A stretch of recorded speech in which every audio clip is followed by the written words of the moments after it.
ಸ್ನೇಹಿತರೆ ನಮಸ್ತೆ, ನೀತಿ ಮೀಡಿಯಾಗೆ ಪ್ರೀತಿಯ ಸ್ವಾಗತ. ಗೆಳೆಯರೇ, ರಾಜಕೀಯ ನಿಂತ ನೀರಲ್ಲ, ಸದಾ ಹರಿಯುವ ನೀರು. ಇಲ್ಲಿ ಇದಮಿತ್ತಂ ಎಂದು ಅಂದಾಜಿಸುವುದು ಖಂಡಿತ ಕಷ್ಟ. ರಾಜ್ಯ ರಾಜಕೀಯವು ಹೀಗೆಯೇ ಸಾಗುತ್ತಿದೆ. ಮುಖ್ಯಮಂತ್ರಿ ಕುರ್ಚಿ ಅಲುಗಾಡುತ್ತಿದೆ. ಸಿದ್ದರಾಮಯ್ಯ ಮತ್ತು ಡಿ.ಕೆ. ಶಿವಕುಮಾರ್ ಅವರ ನಡುವೆ ಅಧಿಕಾರಕ್ಕಾಗಿ ನಡೆಯುತ್ತಿರುವ ಚದುರಂಗದಾಟ ಅಂತಿಮ ಹಂತ ಮುಟ್ಟಿದೆ. ರಾಜ್ಯ ಸರ್ಕಾರ ಪತನದ ಆತಂಕ ಆವರಿಸಿದೆ. ಸಿದ್ದು ಬಣ, ಡಿ.ಕೆ.ಶಿ ಗುಂಪು ಪರಸ್ಪರ ಉರುಳಿಸುತ್ತಿರುವ ದಾಳಗಳು ದೆಹಲಿ ನಾಯಕರಿಗೆ ದುಸ್ವಪ್ನವಾಗಿ ಕಾಡಲಾರಂಭಿಸಿವೆ. ಕೊಂಚ ಆಯ ತಪ್ಪಿದರೂ ಕರ್ನಾಟಕದಲ್ಲಿ ಕಾಂಗ್ರೆಸ್ ಸರ್ಕಾರ ಮಕಾಡೆ ಮಲಗುತ್ತದೆ ಎಂಬ ವರದಿಗಳು ಹೈಕಮಾಂಡ್ಗೆ ರವಾನೆಯಾಗತೊಡಗಿವೆ. ಕರ್ನಾಟಕದ ಗದ್ದುಗೆ ಗುದ್ದಾಟವನ್ನು ಸೂಕ್ಷ್ಮವಾಗಿ ಗಮನಿಸುತ್ತಿರುವ ಕೇಂದ್ರದ ಎನ್.ಡಿ.ಎ ಸರ್ಕಾರ ಸಮಯ ನೋಡಿ ತನ್ನ ಕೈಚಳಕ ತೋರಲು ಕಾತುರವಾಗಿದ್ದು, ರಾಷ್ಟ್ರಪತಿ ಆಡಳಿತದ ನೆರಳು ಸರಿದಾಡತೊಡಗಿದೆ. ಏನಾಗುತ್ತಿದೆ? ನಿಜಕ್ಕೂ ಏನಾಗುತ್ತಿದೆ? ಕರ್ನಾಟಕ ಕಾಂಗ್ರೆಸ್ ನಾಯಕರ ಕುರ್ಚಿ ಕದನ ಸರ್ಕಾರವನ್ನೇ ಬಲಿ ಪಡೆಯುವ ಗಂಭೀರ ಹಂತಕ್ಕೆ ಮುಟ್ಟಿ ವರಿಷ್ಠರ ಬುಡಕ್ಕೆ ಬಿಸಿ ತಟ್ಟುವತ್ತ ಸಾಗಿರುವುದೇಕೆ? ಬಿಹಾರ ಚುನಾವಣೆ ನಂತರ ಇಡೀ ದೇಶದ ಗಮನ ಕರ್ನಾಟಕದ ಮೇಲೆ ಬೀಳುವ ರೀತಿ ಇಲ್ಲಿ ಎರಡು ಬಣಗಳ ಬಂಡಾಯ, ರೆಸಾರ್ಟ್ ರಾಜಕೀಯ ಆರಂಭವಾಗುವ ಸನ್ನಿವೇಶ ಗೋಚರಿಸುತ್ತಿರುವುದಾದರೂ ಏಕೆ? ವಿವರವಾಗಿ ತಿಳಿಯೋಣ ಬನ್ನಿ.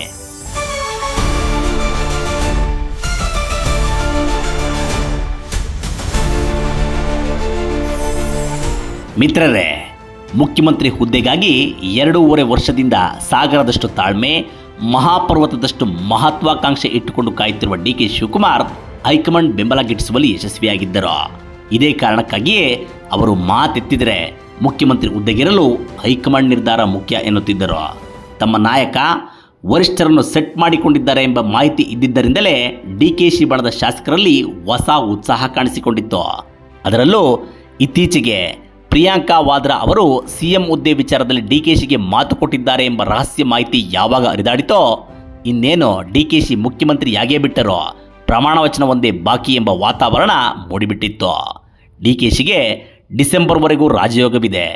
ಅವರು ಮುಖ್ಯಮಂತ್ರಿ ಆಗುವುದನ್ನು ತಡೆಯಲು ಯಾರಿಂದಲೂ ಸಾಧ್ಯವಿಲ್ಲ ಎಂದು ನಿರಂತರವಾಗಿ ಹೇಳುತ್ತಲೇ ಬಂದಿರುವ ಜ್ಯೋತಿಷಿಗಳ ಗುಂಪೊಂದು ಪ್ರಮಾಣ ವಚನಕ್ಕೆ ದಿನಾಂಕವನ್ನು ನಿಗದಿಪಡಿಸಿಬಿಟ್ಟಿತ್ತು.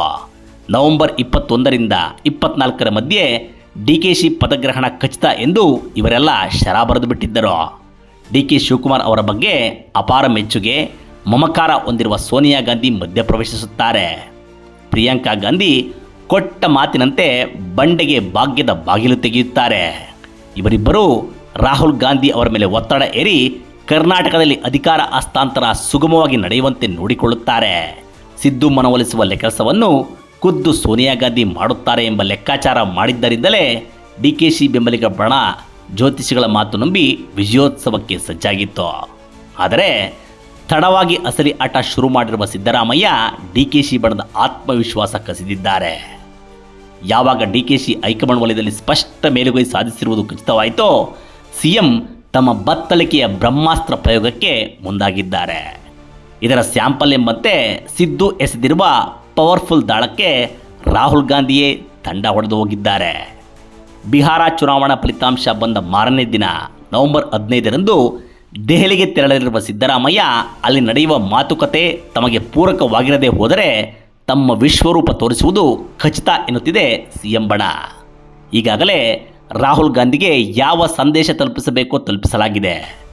ಅಧಿಕಾರದಲ್ಲಿರುವ 2 ದೊಡ್ಡ ರಾಜ್ಯಗಳ ಪೈಕಿ ಕರ್ನಾಟಕದಲ್ಲಿ ಡೇಂಜರ್ ಸಿಗ್ನಲ್ ಮೊಳಗುತ್ತಿದೆ ಅಂತ ರಾಹುಲ್ಗೆ ಅನಿಸಿಬಿಟ್ಟಿದೆ. ರಾಹುಲ್ ಗಾಂಧಿಗೆ ತಲುಪಿರುವ ಮೆಸೇಜು ಡಿ.ಕೆ.ಶಿ ಬಣಕ್ಕೆ ಬ್ಯಾಡ್ ನ್ಯೂಸ್ ಎನ್ನಲಾಗುತ್ತಿದೆ.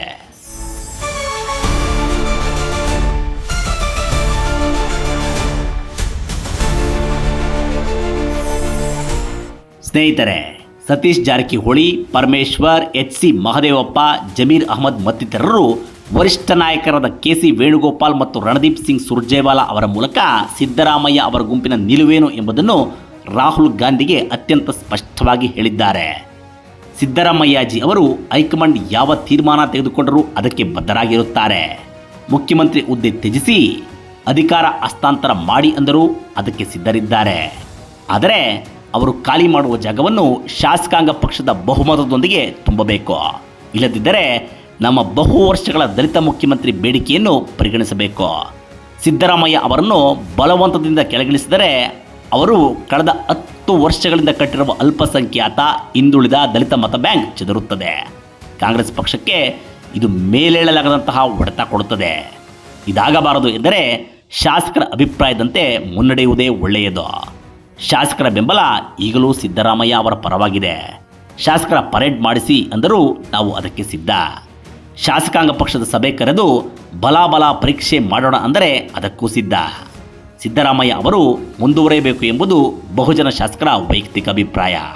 ಆದಾಗ್ಯೂ ಹೈಕಮಾಂಡ್ ತೆಗೆದುಕೊಳ್ಳುವ ನಿರ್ಧಾರವನ್ನು ನಾವೆಲ್ಲ ಒಪ್ಪುತ್ತೇವೆ. ಆದರೆ ನಮ್ಮ ಅಭಿಪ್ರಾಯವನ್ನು ಪರಿಗಣಿಸಬೇಕು. ಡಿ.ಕೆ. ಶಿವಕುಮಾರ್ ಅವರನ್ನು ಮುಖ್ಯಮಂತ್ರಿಯಾಗಿ ಏರಿಕೆ ಮಾಡಲು ಬಂದರೆ ಸರ್ಕಾರ ಉಳಿಯುವುದು ಕಷ್ಟ. ಮುಂಬರುವ 2028ರ ಚುನಾವಣೆಯಲ್ಲಿ ರಾಜ್ಯದಲ್ಲಿ ಕಾಂಗ್ರೆಸ್ ಪಕ್ಷ ಅಧಿಕಾರಕ್ಕೆ ಬರುವುದು ಕೂಡ ಸಾಧ್ಯವಿಲ್ಲ ಎಂಬ ಸಂದೇಶವನ್ನು ಸಿಎಂ ಬಣ ವರಿಷ್ಠರಿಗೆ ನೇರವಾಗಿ ನೀಡಿದೆ.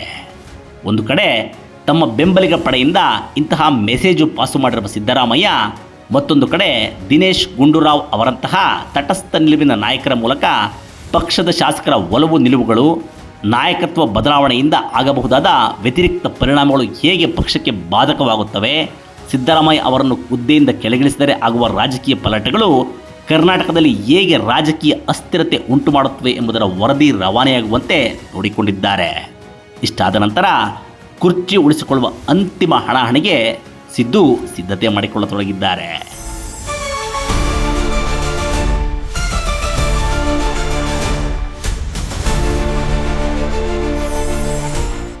ಗೆಳೆಯರೇ, ಬಿಹಾರ ಚುನಾವಣಾ ಅಖಾಡ ರಂಗೇರಿದ್ದು ಅಲ್ಲಿಂದ ಬರುತ್ತಿರುವ ಖಾಸಗಿ ಸಮೀಕ್ಷಾ ವರದಿಗಳು ರಾಹುಲ್ ಗಾಂಧಿ ಅವರನ್ನು ನಿರಾಸೆಗೊಳಿಸುತ್ತಿವೆ. ಚುನಾವಣೆ ಘೋಷಣೆಯಾಗಿ ನಾಮಪತ್ರ ಸಲ್ಲಿಕೆಯವರೆಗೂ ಕಣದಲ್ಲಿ ಮುಂದಿದ್ದ ಇಂಡಿ ಮೈತ್ರಿಕೂಟದ ಶಕ್ತಿ ಮತದಾನ ದಿನಗಳು ಹತ್ತಿರ ಬರುತ್ತಾ ಕ್ಷೀಣಿಸತೊಡಗಿದೆ. ಎನ್ಡಿಎ ಮೈತ್ರಿಕೂಟದ ಗ್ರಾಫು ಒಂದೇ ಸಮನೆ ಏರಿಕೆಯಾಗುತ್ತಿದೆ. ಅದರಲ್ಲೂ ಕಾಂಗ್ರೆಸ್ ಶೋಚನೀಯ ಸ್ಥಿತಿಯನ್ನು ತಲುಪುತ್ತಿದೆ ಎಂಬ ಮಾಹಿತಿ ರಾಹುಲ್ ಗಾಂಧಿಯನ್ನು ತೀವ್ರ ಚಿಂತೆಗೀಡು ಮಾಡಿದೆ. ಅಲ್ಲಿ ಚುನಾವಣಾ ಪ್ರಚಾರ ನಡೆಸಲು ಕೂಡ ಅವರಿಗೆ ಆಸಕ್ತಿ ಇಲ್ಲದಂತಾಗಿದೆ. ಹೀಗಿರುವಾಗ ಸಿದ್ದರಾಮಯ್ಯ ಅವರನ್ನು ಟಚ್ ಮಾಡಿದರೆ ಕರ್ನಾಟಕದ ಸರ್ಕಾರ ಬುಡಮೇಲಾಗುವ ಹಂತ ಮುಟ್ಟುತ್ತದೆ ಎಂಬ ಸಿಗ್ನಲ್ ರವಾನೆ ಮಾಡಲಾಗಿದೆ. ಪರಿಣಾಮ ಕರ್ನಾಟಕದಲ್ಲಿ ಸರ್ಕಾರ ಉಳಿದರೆ ಸಾಕು, ಯಥಾಸ್ಥಿತಿ ಉಳಿಸಿಕೊಂಡು ಅಗತ್ಯ ಬಿದ್ದರೆ ಸಣ್ಣ ಮಟ್ಟದ ಸಂಪುಟ ಪುನರಚನೆಗೆ ಅವಕಾಶ ನೀಡೋಣ ಎಂಬ ಚಿಂತನೆಯತ್ತ ರಾಹುಲ್ ಸರಿಯುವಂತಾಗಿದೆ. ತಮ್ಮದೇ ಲಿಂಕುಗಳ ಮೂಲಕ ಬಿಹಾರದಲ್ಲಿ ಕಾಂಗ್ರೆಸ್ ಪರಿಸ್ಥಿತಿಯನ್ನು ಅರ್ಥ ಮಾಡಿಕೊಂಡಿರುವ ಸಿದ್ದರಾಮಯ್ಯ ಸರಿಯಾದ ಸಮಯ ನೋಡಿ ಬೆಂಬಲಿಗರ ಮೂಲಕ ದಾಳ ಉರುಳಿಸಿದ್ದಾರೆ. ಕರೆದರೆ ಮಾತ್ರ ಬಿಹಾರದಲ್ಲಿ ಪ್ರಚಾರ ಮಾಡುತ್ತೇನೆಂಬ ಬಹಿರಂಗ ಹೇಳಿಕೆಯನ್ನು ನೀಡಿದ್ದಾರೆ. ಮತ್ತೊಂದು ಕಡೆ ಕಟ್ಟ ಕಡೆಯವರೆಗೂ ಮಹತ್ವಾಕಾಂಕ್ಷೆ ಬಿಡಬಾರದು ಎಂಬಂತೆ ಚಲದಂಕ ಮಲ್ಲನಂತೆ ಹೋರಾಡುತ್ತಿರುವ ಡಿ.ಕೆ. ಶಿವಕುಮಾರ್ ಕೂಡ ಬೆಂಗಳೂರಿನಲ್ಲಿ ಕೂತೆ ತಂತ್ರರಚನೆಯಲ್ಲಿ ತೊಡಗಿದ್ದಾರೆ. ಬಿಹಾರದಲ್ಲಿ ಕಾಂಗ್ರೆಸ್ ಉತ್ತಮ ಪ್ರದರ್ಶನ ಮಾಡದೆ ಇಂಡಿ ಮೈತ್ರಿಕೂಟಕ್ಕೆ ಹಿನ್ನಡೆಯಾದರೆ ತಮ್ಮ ಆಸೆಯನ್ನು ಕೈಬಿಡಬೇಕಾಗುತ್ತದೆ ಎಂಬುದು ಅವರ ಬಹಿರಂಗ ಹೇಳಿಕೆಗಳಿಂದಲೇ ಗೋಚರವಾಗುತ್ತದೆ. ಕಳೆದ ಭಾನುವಾರ ಬೆಂಗಳೂರಿನಲ್ಲಿ ಬಿಹಾರ ರಾಜ್ಯ ಮೂಲದ ಮತದಾರರು ಮತ್ತು ಕಾಂಗ್ರೆಸ್ ಸಿಂಪತೈಸರ್ಸ್ಗಳ ಸಭೆ ನಡೆಸಿದ ಅವರು ಮುಖ್ಯಮಂತ್ರಿ ಕೂಗಿಗೆ ಪ್ರತಿಕ್ರಿಯಿಸಿ, ಬಿಹಾರದಲ್ಲಿ ಇಂಡಿ ಮೈತ್ರಿಕೂಟ ಗೆಲ್ಲಿಸಿದರೆ ನನ್ನನ್ನು ಮುಖ್ಯಮಂತ್ರಿ ಮಾಡಿದಂತೆ ಎಂಬರ್ಥದ ಮಾತುಗಳನ್ನು ಆಡಿರುವುದು ಅವರಲ್ಲೂ ಆತಂಕವಿದೆ ಎಂಬುದನ್ನು ತೋರ್ಪಡಿಸಿದೆ. ಹೀಗಿದ್ದಾಗ್ಯೂ ಅವರು ಸಿಎಂ ಹುದ್ದೆ ವಿಚಾರದಲ್ಲಿ ಬಡಪೆಟ್ಟಿಗೆ ಬಗ್ಗುವ ಅಸಾಮಿಯಲ್ಲ. ರೇಸ್ನಲ್ಲಿ ಸೋತು ತಲೆ ತಗ್ಗಿಸಿ ಕೂರುವ ಜಾಯಮಾನವೂ ಡಿಕೆಶಿಯದ್ದಲ್ಲ. ಹುದ್ದೆ ಸಿಗದಿದ್ದರೆ ಸುಮ್ಮನಿರುವ ಸಾಧ್ಯತೆಗಳೂ ಇಲ್ಲ. ಡಿಸೆಂಬರ್ ಒಳಗೆ ಮುಖ್ಯಮಂತ್ರಿ ಆಗದಿದ್ದರೆ ನಿಮಗೆ ಮತ್ತೆ ಆ ಯೋಗ ಜೀವನದಲ್ಲಿ ಬರುವ ಸಾಧ್ಯತೆಗಳು ತೀರಾ ಕಡಿಮೆ ಎಂಬ ಜ್ಯೋತಿಷಿಗಳ ಮಾತು ನಂಬಿರುವ ಅವರು ಒದ್ದು ಕಿತ್ತುಕೊಳ್ಳುವ ಪ್ರಯತ್ನ ಅಥವಾ ತಮ್ಮ ಶಕ್ತಿಯ ಝಲಕ್ ತೋರಿಸದೇ ಇರಲಾರರು. ಹೀಗಾದರೆ ಈ ತಿಂಗಳ 3ನೇ ವಾರದ ಹೊತ್ತಿಗೆ ರಾಜ್ಯ ರಾಜಕೀಯದಲ್ಲಿ ಅಲ್ಲೋಲ ಕಲ್ಲೋಲವಾಗುವುದು ಖಚಿತ. 2 ಬಣಗಳ ಕಾಳಗ, ಬಹಿರಂಗ ಶಕ್ತಿ ಪ್ರದರ್ಶನ, ರೆಸಾರ್ಟ್ ರಾಜಕೀಯ, ಶಾಸಕರ ಸ್ಥಳಾಂತರದಂತಹ ವಿಪರೀತ ಹಂತ ಮುಟ್ಟಿದರೂ ಆಶ್ಚರ್ಯವಿಲ್ಲ. ಸಿದ್ದರಾಮಯ್ಯ, ಡಿ.ಕೆ. ಶಿವಕುಮಾರ್ ಅವರ ನಡುವಿನ ಗದ್ದುಗೆ ಗುದ್ದಾಟವನ್ನು ಸೂಕ್ಷ್ಮವಾಗಿ ಗಮನಿಸುತ್ತಾ ಕಾಲಕಾಲಕ್ಕೆ ರಹಸ್ಯ ಒಳಮಾಹಿತಿಗಳನ್ನು ತರಿಸಿಕೊಳ್ಳುತ್ತಿರುವ ಕೇಂದ್ರ ಬಿಜೆಪಿ ನಾಯಕರು ರಾಜ್ಯ ಸರ್ಕಾರ ಪತನಕ್ಕೆ ಮುಹೂರ್ತ ಎದುರು ನೋಡುತ್ತಿದ್ದು, ನವೆಂಬರ್ ಕ್ರಾಂತಿ ಕರ್ನಾಟಕದಲ್ಲಿ ರಾಷ್ಟ್ರಪತಿ ಆಡಳಿತ ತಂದರೆ ಯಾರೂ ಅಚ್ಚರಿಪಡಬೇಕಿಲ್ಲ. ಇದು ಇವತ್ತಿನ ವಿಶೇಷ. ನೀತಿ ಮೀಡಿಯಾ ಚಾನಲ್ ಸಬ್ಸ್ಕ್ರೈಬ್ ಮಾಡದವರು ದಯಮಾಡಿ ಸಬ್ಸ್ಕ್ರೈಬ್ ಮಾಡಿ ಅಂತ ಹೇಳುತ್ತಾ ಈ ವಿಡಿಯೋ ಮುಗಿಸ್ತಿದ್ದೇನೆ. ಮತ್ತೊಂದು ಹೊಸ ವಿಡಿಯೋದೊಂದಿಗೆ ಬರುತ್ತೇನೆ. ನಮಸ್ಕಾರ.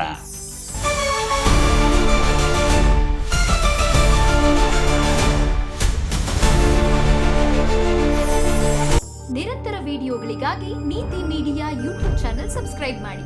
ಹೊಸ ವಿಡಿಯೋಗಳ ಅಪ್ಡೇಟ್ಗಾಗಿ ಬೆಲ್ ಐಕಾನ್ ಕ್ಲಿಕ್ ಮಾಡಿ. ನಿಮಗೆ ಇಷ್ಟವಾಗಿರೋ ಈ ವಿಡಿಯೋ ಶೇರ್ ಮಾಡಿ, ಕಮೆಂಟ್ ಮಾಡೋದು ಮರಿಬೇಡಿ.